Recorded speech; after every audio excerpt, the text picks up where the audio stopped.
Okay, so now we are going to review the homework 2. As you know, homework 2 was as follows, right? So from the chapter 2.1 to the chapter 3.2, right? So there are several kinds of the problem set. So today we will just to select some kind of the math, some kinds of the problem, and then let's see the review, right? So before starting, um, your homework score would be uploaded in your Blackboard website. So people review this homework, please check your score first, and then let's see the solution, right? So okay, let me start. The first one, the chapter 2.1 was the matrix operations, right? So what was that? So it was the lecture 5.1 in our course. So in here we will discuss how to compute the matrix multiplication or matrix summation or something like this, right? So yeah, so we discussed several kinds of the multiplication things, right? So with the arbitrary matrix A and B, right? And the scalar multiplication or some kind of property, so the matrix summation, right?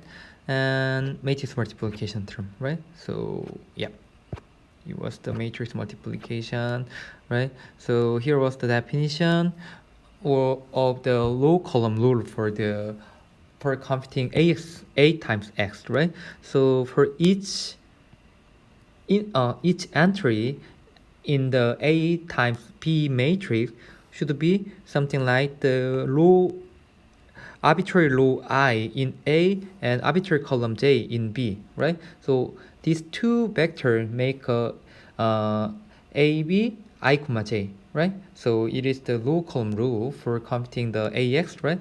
So in this homework, we will use this kind of concept, right? Okay, let me start. So first of all, this is it was the true and false problem, right? So if matrix A and B are 2 by 2 with the column A1 and A2 and B1 and B2. So let me say A1, A2, and vector B was B1, B2. Right? Then A times B will be this one. True or not? First, right? Why? Because to estimate the AB, the size of the AB will be the 2 by 2, right? Because the size of the A is 2 by 2, size of B is 2 by 2, right? So to compute this one, we need the first row in A and first column in B, right? So in this case it's not, so this is first, right? And the statement B, each columns of AB is a linear combination of the columns of the B using weight from the corresponding columns of A. True or first? True or first? So it's first, right? Why? So solving, when we compute this one, the linear combination of the columns of A, right? Because the A1, A2, something like this, using weight from the corresponding columns B. So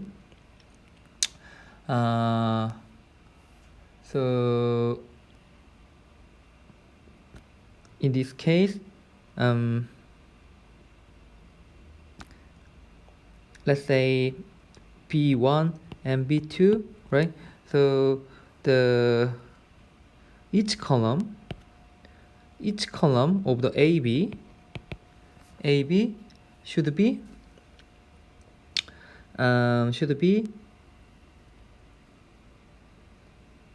P1. Okay, so let's say P1 1 P1 2, let's say something like this, because this is a 2 by 1 vector, right? So this first law will be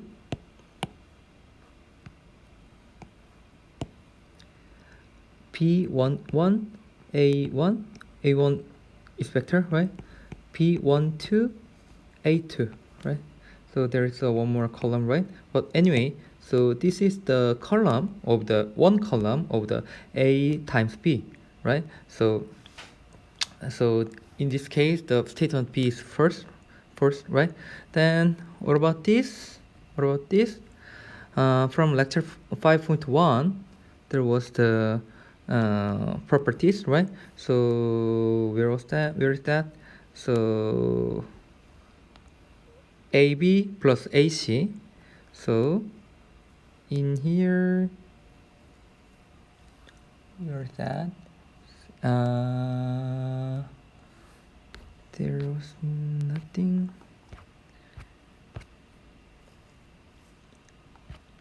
Where is that?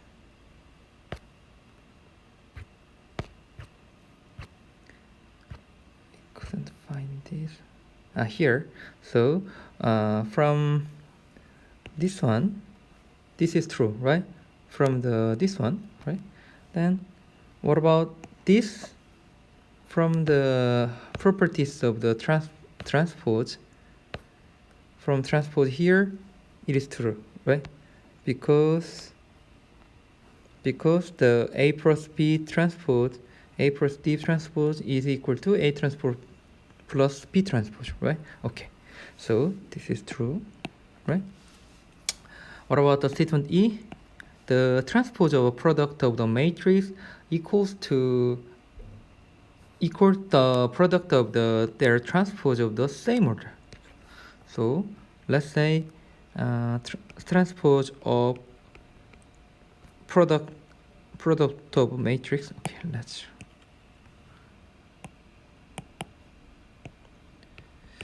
A, B, C transpose. So in this case, it should be C transpose B transpose A transpose. It's not a same order. It should be reverse order, right? So it's first, right? Okay. So this is the problem 15, and there is a problem 23, right? So suppose CA is equal to the identity matrix, and by an identity matrix, show that the equation AX has only trivial solution, and explain why A cannot have the more columns than row. Okay, so we can solve this one something like this, right? So let's suppose AX equals B, AX equals 0, then by multiplying the matrix C on the left hand side, right hand side, we can make CAX is equal to 0, right? Because the matrix C times 0 is 0, right? So in this case, this term is the IN, right? So the solution vector X is equal to 0, right? So in other words, this homogeneous system AX equals 0 has only trivial solution. Okay. And explain why A cannot have the more column than row. So in this case, okay, so let's say matrix A something like this, right? Then every variable X, okay, let's say X1, X2, something like Xn in this case, right? So every variable related to each column of matrix A, right? But in this case, the X is only trivial solution, right? So every variable is the basic variable. So each column vector, every column in A vector, A matrix is the pivot column. So every column vector should be every column of A is a pivot column. Okay. So pivot columns, right? So since each pivot is in the different row, so each pivot should be in the different row, something like this, right? So A must have at least many rows as the as column. So in other words, because each pivot position should be in every row, something like this, right? So matrix A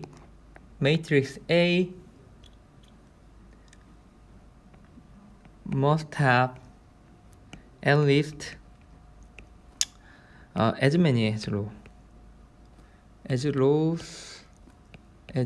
columns, right? So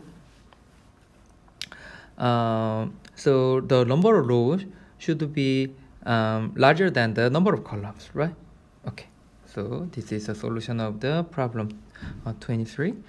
Okay, so the next one is the chapter 2.2, right? So it was the inverse of the matrix, right? In lecture 5.2, right? So in here, show that if the AB minus BC is equal 0, actually it was the determinant of the AB CD, right? Then equation AX has the more than one solution. So this is the first statement. And why does this imply that A is not invertible? Not invertible. Okay. So let's solve this one. So first of all, let's suppose matrix A is AB, CD, okay, and AD minus BC is equal to 0, right? Then we can think about two cases. First of all, when A is equal to B as a 0, then in this case, matrix A will be 0, 0, C, D, right? In this case, AX equal 0 can be written something like x1, x2 with the 0 vector. Okay. This has a solution as a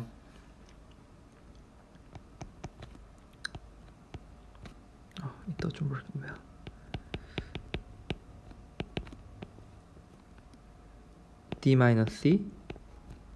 Why?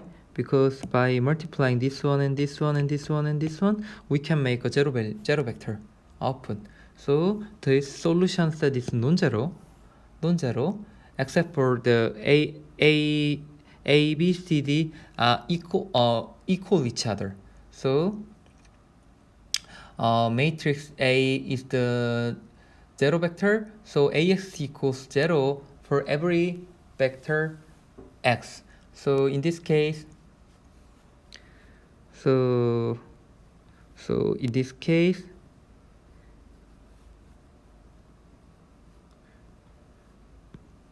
B and C might not be the 0, so there will be the more than one solution. Okay, and what about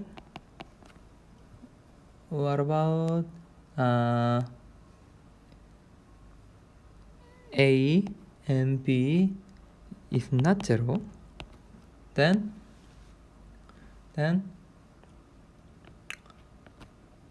AX equals B form, we can think of minus B as a X, vector X, then it will be minus AB plus AB n minus bc plus at is equal 0, right? ba, right? Because this is the same term and it was a 0, right? Then even though the ab is not equal to 0, but there is another solution. So there is no one solution. So from these two kinds of the statement, we can say that there ax equals ax equals 0 has a more than one solution. Okay. Then why does this imply that the a is not invertible? A is not invertible. Why?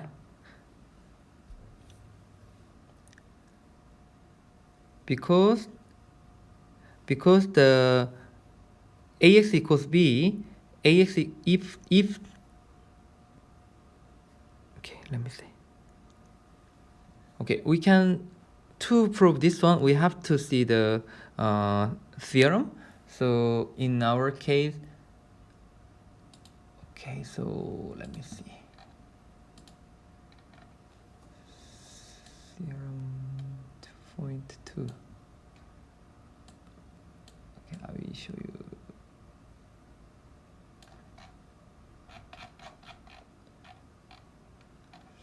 So yeah. So let's find out theorem. No, it's not. Yeah, here is the theorem. So if matrix A is the invertible matrix, then for each b in Rn space, the equation ax equals b has a unique solution as a x as a inverse times b. So in this case, because this equation doesn't have any unique solution, so we can say that matrix A is not invertible. So in this case, matrix A is not invertible. Okay, so this is the problem 25. Okay, let's move to another problem. So yeah, so find the inverse of this matrix if they exist. So okay, let's do that. So to find out the inverse matrix, how can you do that? So if you go back to the lecture 5.2, there was a way to derive the inverse of the matrix, arbitrary matrix, something like this. So by row reduce the A and the identity matrix to the identity and inverse of matrix A, we can find out this one, right? So in other words, okay, let's say this matrix is A, then we can find out the inverse of matrix A as a row reduce the AIN to the IN2 inverse of A. So it will be our solution. Okay, so let's do that. So first of all, matrix A is something like 2, -3, 4, and IN should be something like this, because this is a 3 by 3 matrix, right? So what I want to do, we have to remove this part by using the first law, right? So you can easily solve this one now, right? So it should be 0, 0, and it should be 1 and -3. Why? Because this is just 0, so it doesn't make any change, right? So and then 4 minus -2 times -3, right? So in this case, -2 and 8, right? So 3, 0, 1, -2, 0, 1. Okay. So what else? We have to remove this one, right? So 0, 0, 1, 0, 1, 0, -2, -2, 2, and 1 3 7 0 1 3 0 0 1. Okay. And what else? We have to remove this one to make the identity matrix here, right? So it will be 0 0 0 1 0 1 0 0 1. Oh, in this case 2 first, right? And it will be 8 10 7 3 4 3 then 1 1, right? So to make this one as 1, we have to multiply the 1 over 2 on the last row, right?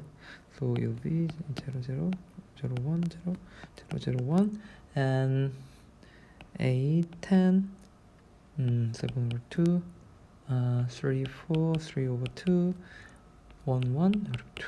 Okay, so in this case this one is identity matrix. It will be the inverse of matrix A. Okay, so in other words, A inverse will be the 3 by 3 matrix whose entry is as follows. It was 1 10 4 1 7 2 3 over 2 and 1 over 2. Okay, so this is the inverse of the matrix A. Okay, what else?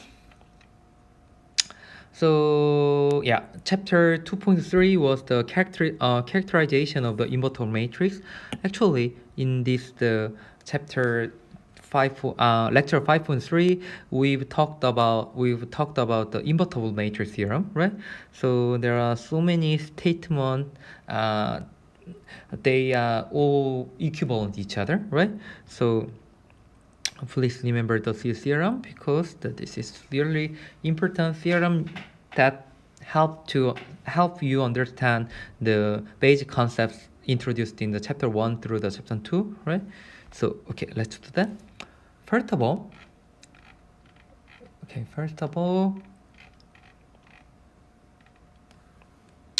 can a scale matrix with a two identical column be the invertible? Why or why not? So let's think about the matrix A which consists of the several column vector. Let's say AN. Then in some case there is the identical column vector A1, something like this. Then in this case, those kinds of the columns are linearly dependent. What does it mean? So in this case, some coefficient C1 with the vector A1 plus coefficient C2 A1, right? Something like this, and AN. Right. So in this case, if C2 is equal to negative C1 and C3 through the Cn is equal to 0, then you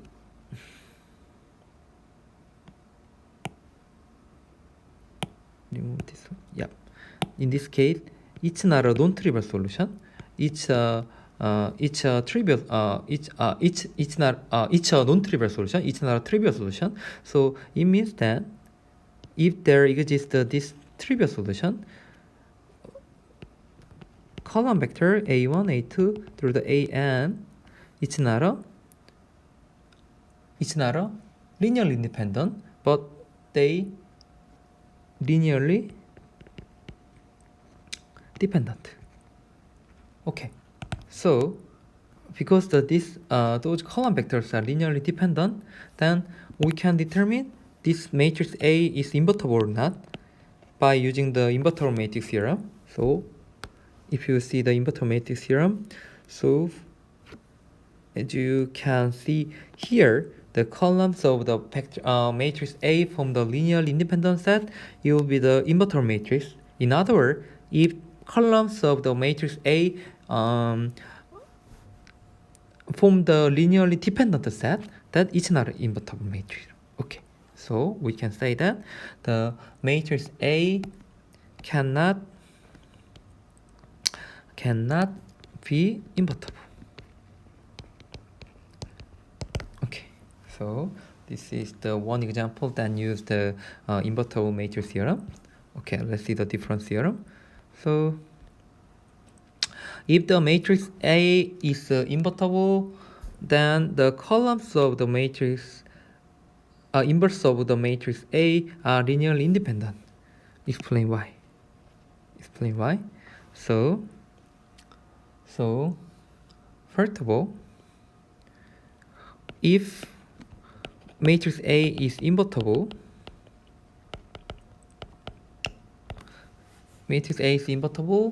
then we can say that inverse of the matrix A is also invertible.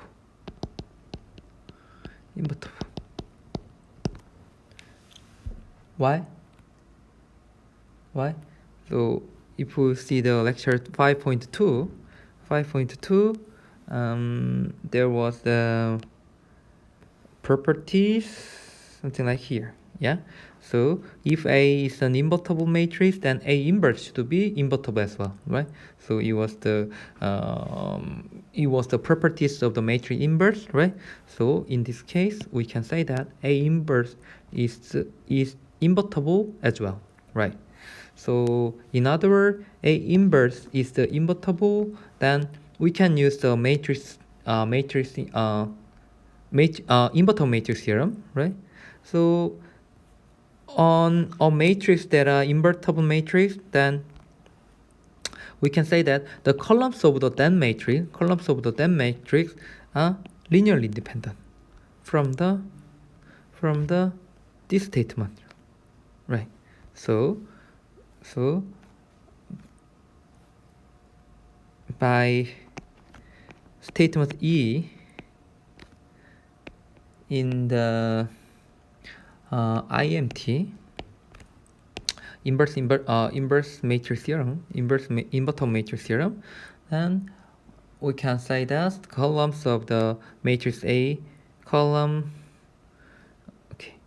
the columns of invertible matrix are linearly independent. Okay, so yeah, this is the chapter 2.3.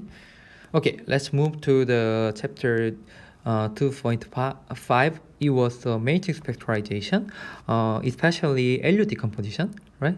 So if you see the lecture 6 here, we've discussed the LU decomposition method, right? So what was the LU decomposition?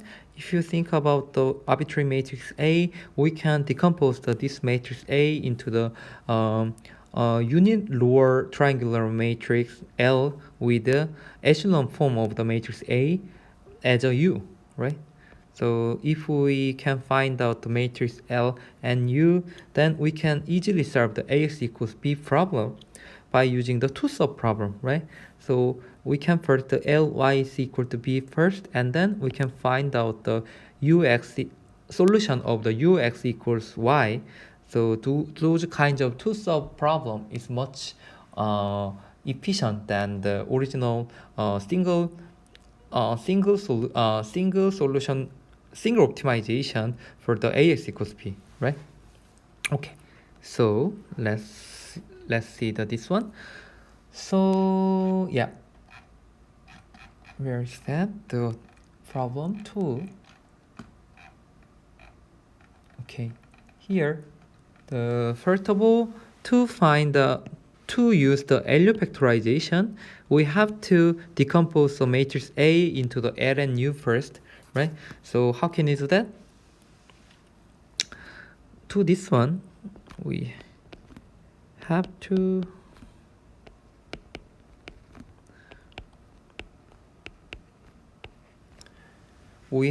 row reduce first.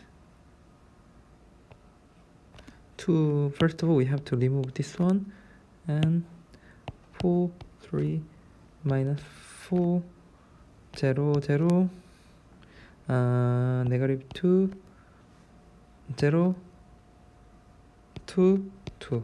Okay, so this one is echelon form, right? So in this case, to make this original matrix A into the echelon form of U, we use the 4, negative 4, 8, and in here negative 2, 0 here, right? So in this case, the matrix L should be 0, 1, 0, 1, 0, 0, 0, 0. Okay, so it was the systemical way to find out the matrix L, right? So if you are not familiar with this one, let's see where's that? The last page of the LU decomposition lecture in here, right? So it is very systemical way. And okay, so we already know L and U, and let's solve this problem. So the strategy is something like this. First of all, let's solve the Ly is equal to P, right? So how can you do that? Because the L is here and P was the, what was that? 2, negative 4, 6, right? Then we by low reducing this one, we can solve this one. Then it will be 0, 1, 1, 1, 0, 1, 0, 0, 1, 2, negative 2, 2, right? So in this case, y is here because this is identity matrix. So y is equal to 2, negative 2, 2. Okay. And second way, ux with y. Okay. So in here, y will be our solution that satisfy ax equals p. Okay. So what was the u? U was the 4, 0, 0, 3, negative 2, 0, negative 5, 2, 2, with the y 2, negative 2, 2 here. Okay. Then how can you do that? We can low reduce this one as a 0, 1, 1, 1, 0, 1, 0, 0, 1, 1 over 4, 2. I will upload the solution, every solution for the every hour problem set. So please don't worry about the detail, but you can easily derive from this matrix to this one, right? So vector x, that is solution of our problem, will be the 1 over 4, 2, 1. Okay, so by using the LU decomposition, we can find out the AX solution X by using the two-sub problem, right?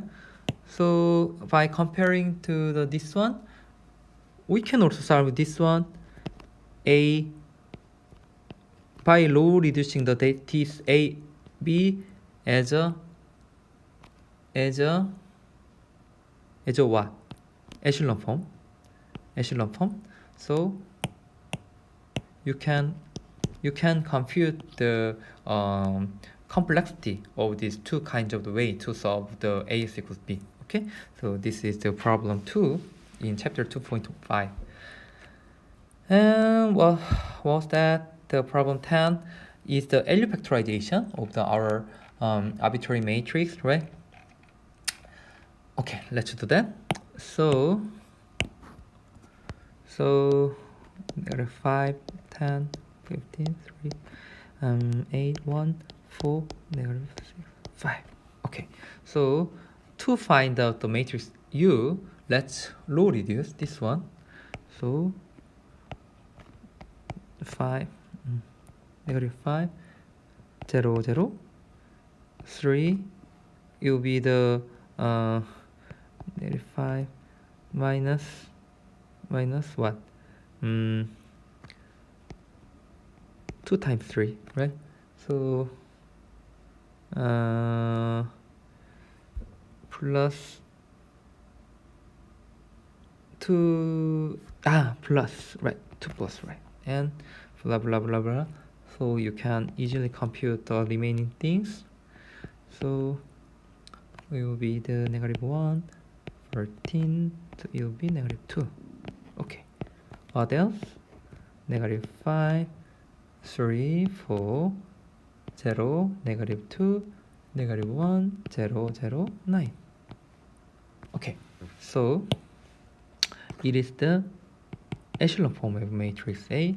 Then how can we find out the matrix L? We can use this one and this one and this one. So now 5, 10, 15, -2, -2, 10 with the 9 here. So from this one we can easily find out the 1, 1, 1, 0, 0, 0 and -2, -3, -5, right? By dividing the -4, -2, 9. Okay, so here will be the matrix L.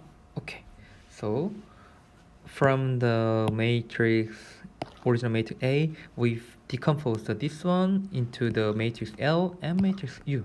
Okay, so yeah, let's move on.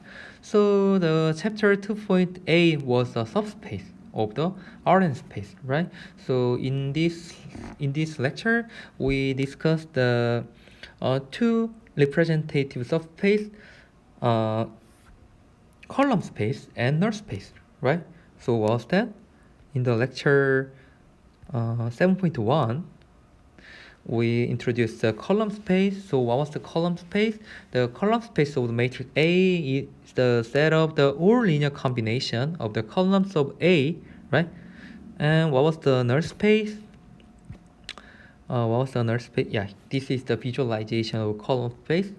So please remember this one. And the null space, what was the null space? The possible vector x that satisfy ax equals b. Okay, so this is the null space. Okay, so let's solve this one. So yeah, it was the 20. Okay, so 11. Okay, here.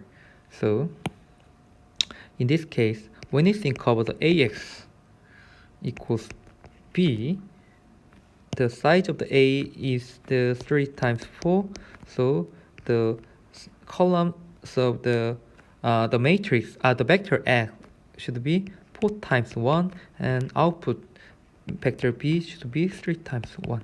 Okay, so because by definition of the column space, the columns the column space should be defined on the R3 space. Q is the R. Why? Because by using this column vector, we can define the column space. Okay, and what about the null space? Null space is related to this vector x. So the possible vector x define the subspace of the null space A. So in this case, Q is equal to 4. Okay, so yeah, that's it. So yeah, P is equal to 4 and Q is equal to 3. It's easy, right? Okay, so next problem was, so yeah, so suppose the vector matrix F is the 5, 5, 5, 5, 5 matrix whose column space is not equal to R5. So it means that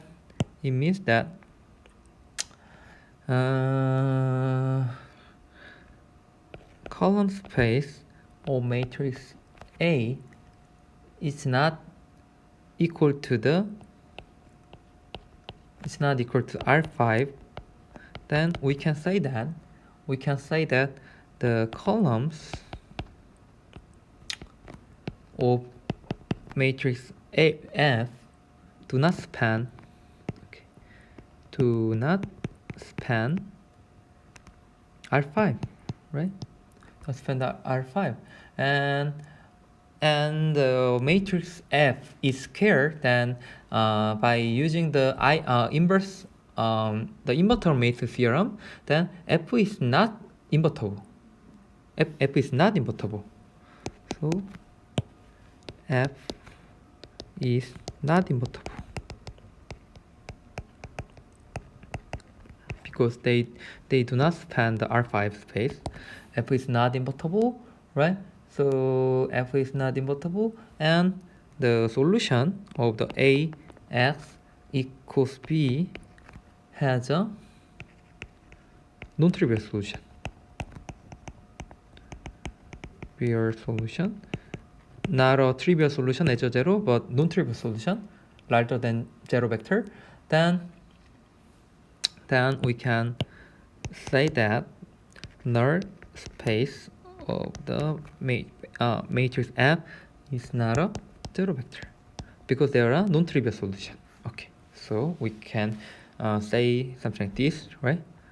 Okay, let's move to the chapter 2.9. It was the dimension and length, right? So it is closely related to the subspace concept in the section 2.8, right? So in here, let's think about this one. Okay, so it was lecture 7.2. It was. So what was the definition of the dimension? What was the definition of a dimension? The dimension of the non-zero subspace H, denoted by dim H, is the number of vectors in any basis, right? So if we can find out the basis for the arbitrary subspace, then we can determine the dimension of this subspace. Okay, so let's keep in mind. So the question was to find the basis for the column space A and null space A, then state the dimension of this subspace. Okay, so let's do that. First of all, it was the original matrix A. It was the echelon form of the matrix A. From this information, we can easily find out the pivot position here, right? So we know that the basis for the column space are pivot column, right? So basis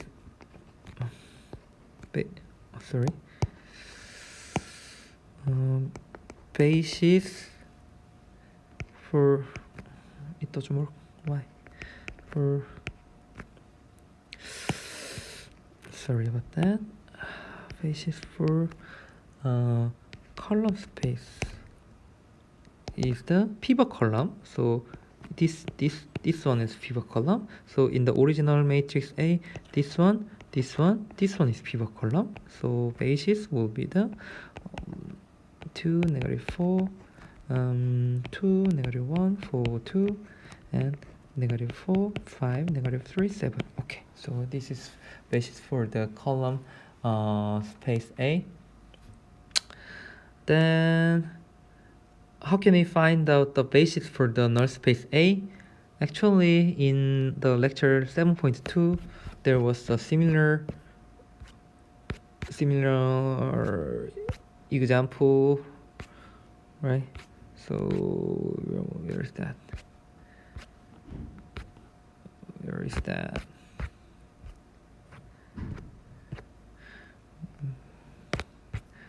Maybe 7.1, lecture 7.1. So yeah, this problem is related to the current problem, and there was another problem. What was that? Yeah.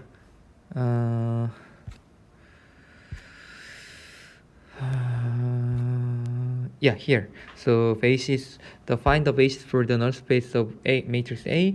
So yeah, that was the solution, right? So we can solve this problem similarly. So first of all, we can low reduce this equivalent form further to make the what's that? Reduced echelon form, REF form, right? So from here, we can further derive the something like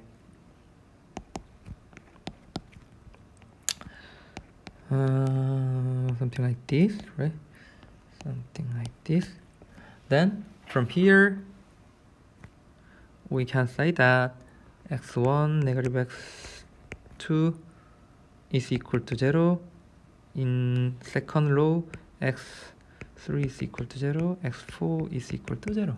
Okay, so from here, solution vector x that consisting of x1, x2, x3, x4 will be 3x2 just x2 0, 0, right? So it means that it doesn't work. 3 1 0 0 with the x2. Okay, so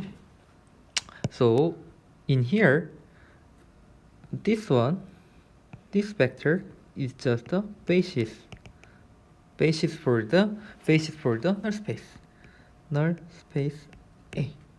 Okay, basis for the null space A.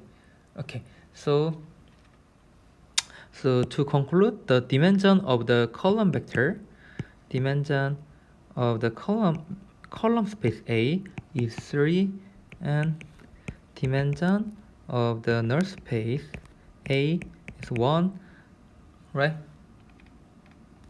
From this definition. Okay, let's move to the next problem. So what's that? So suppose there exists a 4 by 7 matrix A that has the 3 pivot columns. Either column space A is equal to R3 space, and the next question was, what is the dimension of the null space A? Okay, so let's think about the matrix A, something like 7 columns, 4 by 7 column. Then first of all, column space A cannot be the R3 space because the columns of the A has the columns of the A. This one is the R4 space. So column space of A define the R4 space, not a R3 space. So it's not equal to be the R4 space. Okay. Then what is the dimension of the null space A? Dimension of the null space of A. Because matrix A has a 7 column and 3 pivot position here, 3 pivot columns or 3 pivot position. Then we know AX is equal to 0 has the 4 free variable. So in this case, dimension of the A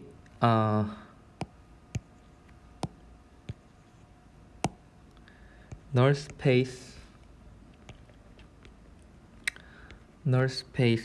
A should be 4, because the from the definition of the dimension and length. So there was the theorem, okay, from lecture 7.2. So yeah, here was theorem. So the length A and the dimension of null space A should be equal to number of columns, right? So yeah, you can easily solve this one. And okay, So let's move to the chapter 3.1. It was related to the determinant concept. Okay, so let's see the detail. The first problem was the problem 12. Okay, so problem was compute the determinant by cofactor expansion, and each step choose the row column that involves least amount of computation.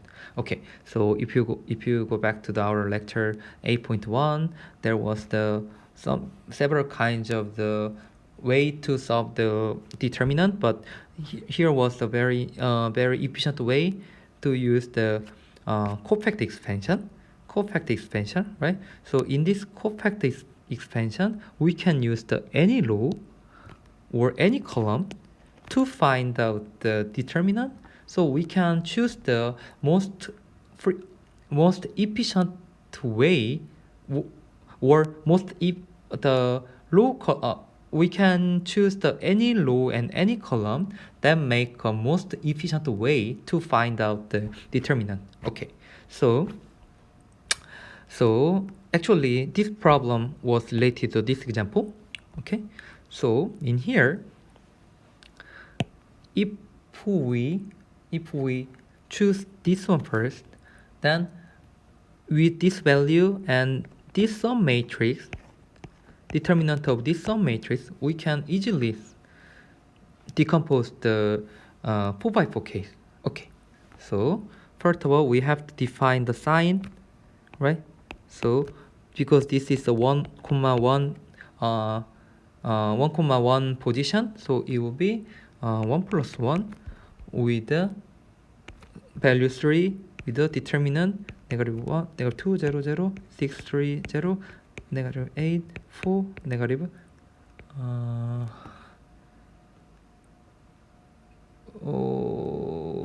wait, -3, -4, -3, yeah, that's it. So okay, so in a recursive way, we can further decompose this one. So okay, let's use this value and compute this determinant of this subnetwork. Okay, so in this case, -1, 1 plus 1 times 3 times -2, and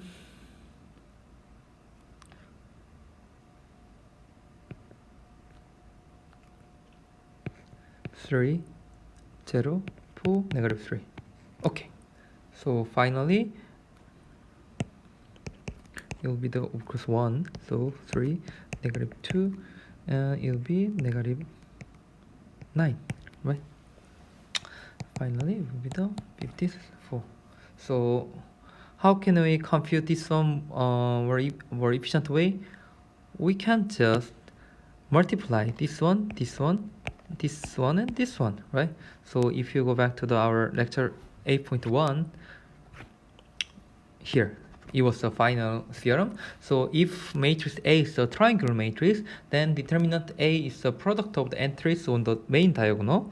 So because this is the trigonal matrix, then we can just compute the determinant of okay, let's say this is A. Determinant of A is equal to the multiplication of the main diagonal term. Okay, so it was the one way to find out the determinant. And what was the next problem? So compute the determinant of the this elementary matrix. So yeah. So if you go back to the 8.1, we further discussed the elementary matrices. So maybe 8.2. Okay, let's find out. No, it's not. What was that? Actually, we have so many slides now. So let's point 1.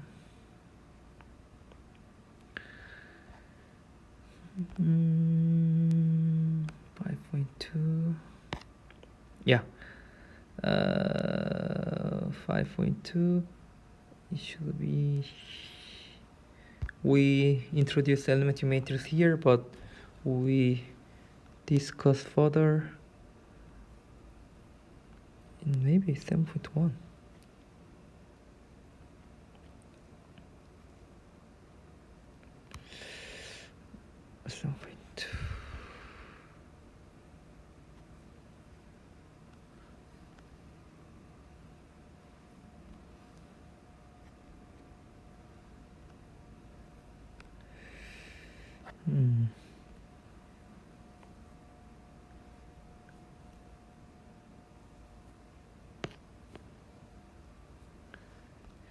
It was the LU decomposition. Okay, so it might be 5.3. Okay, let's go back first.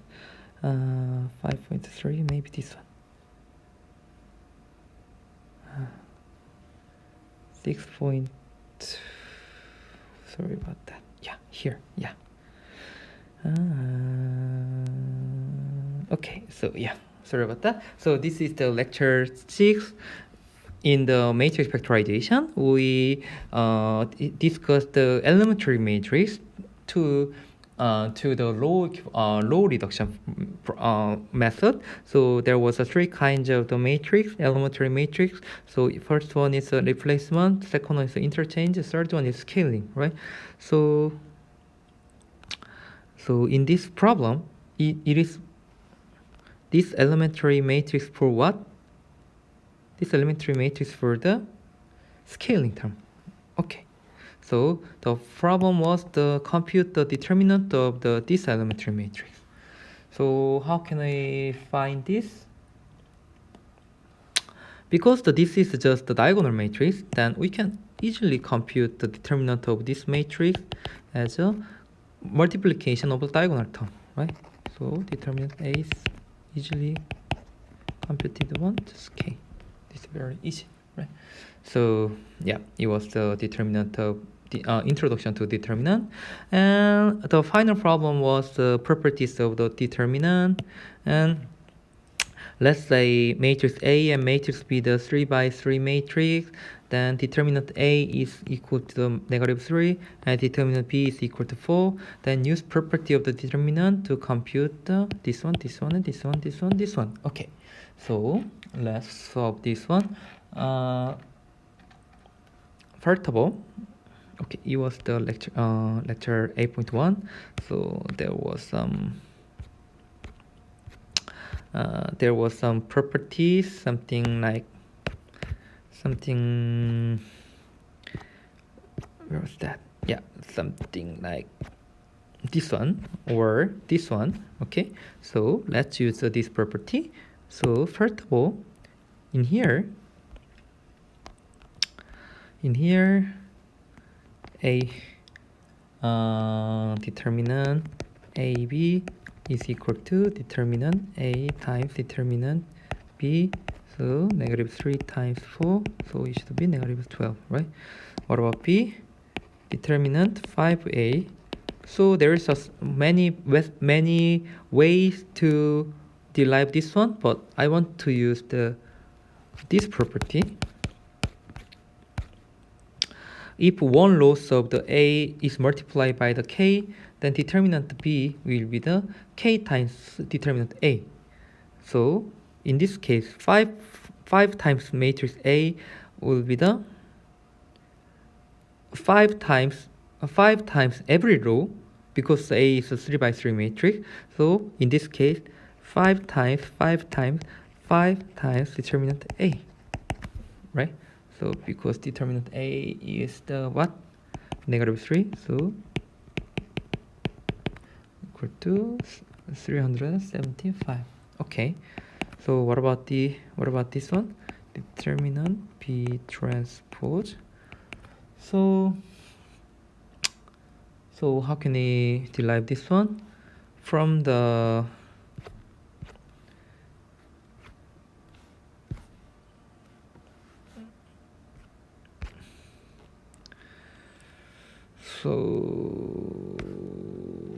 where is that?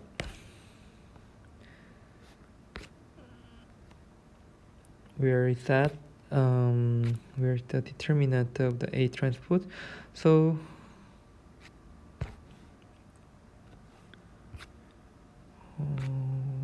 we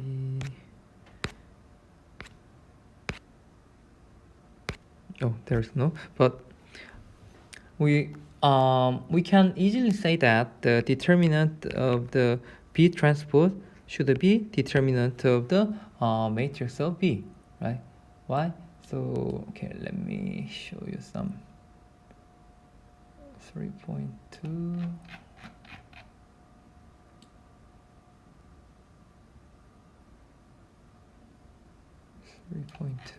Here, yeah.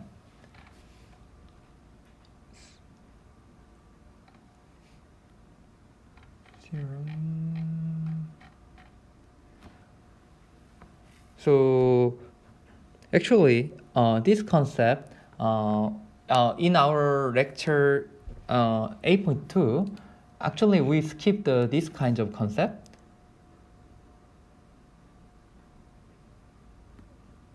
Yeah, we skipped this one, right? So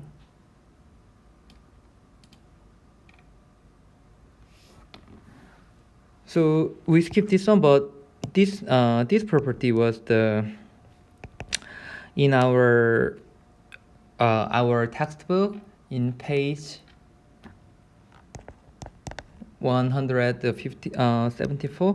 So if you see this page, you can easily understand the determinant A transpose should be same to determinant of A, but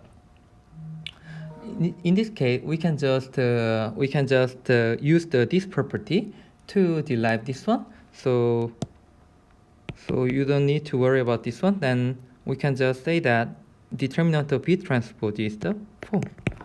Okay, so finally D here, determinant of the inverse, determinant of the A inverse. So how can we derive this one? We can derive something like this. So A inverse should be A inverse, something like this, right? Because this is just 1, so determinant A inverse should be 1 over determinant A. So it will be negative 1 over 3. So finally, determinant A3